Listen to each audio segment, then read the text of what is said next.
নীলাচল, নীলগিরি, মেঘলা, শৈলপর্বত, চিম্বুক, প্রান্তিক লেক সহ সরকারি বেসরকারিভাবে অসংখ্য পর্যটন স্পট রয়েছে বান্দরবানে।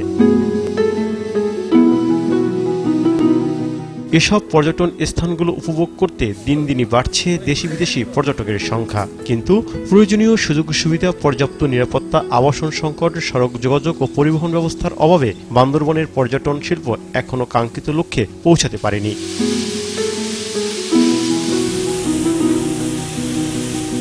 অনেক সময় এখানে ঘুরতে আসা পর্যটকদের পড়তে হয় বিপাকে। পর্যটক কেন্দ্রগুলো ডেভেলপ করে, রিসোর্টগুলোকে ডেভেলপ করতে হবে, রাস্তাঘাটগুলোকে ডেভেলপ করতে হবে।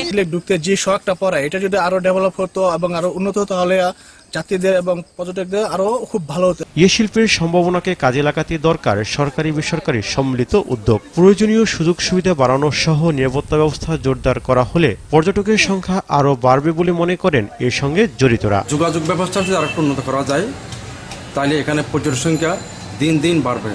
দিন দিন পর্যটকের সংখ্যা বাড়ায় নতুন পর্যটন স্থান নির্মাণ করা সহ যোগাযোগ ব্যবস্থা আরো উন্নত করার পরিকল্পনা নেওয়া হয়েছে বলে জানান জেলা প্রশাসক। পর্যটকরা যাতে নিরাপদে নির্বিঘ্নে এখানে তাদের সময়টা কাটাতে পারে সেই লক্ষ্যেও আমাদের নিরাপত্তা ব্যবস্থা ঢেলে সাজানো হয়েছে। শুধু ঘটা করে বিশ্ব পর্যটন দিবস পালন না করে এই শিল্পের উন্নয়নে প্রয়োজনীয় পদক্ষেপ নেওয়া হলে পর্যটন শিল্প কাঙ্ক্ষিত লক্ষ্যে পৌঁছাবে, এমনটাই মনে করেন এর সঙ্গে জড়িতরা।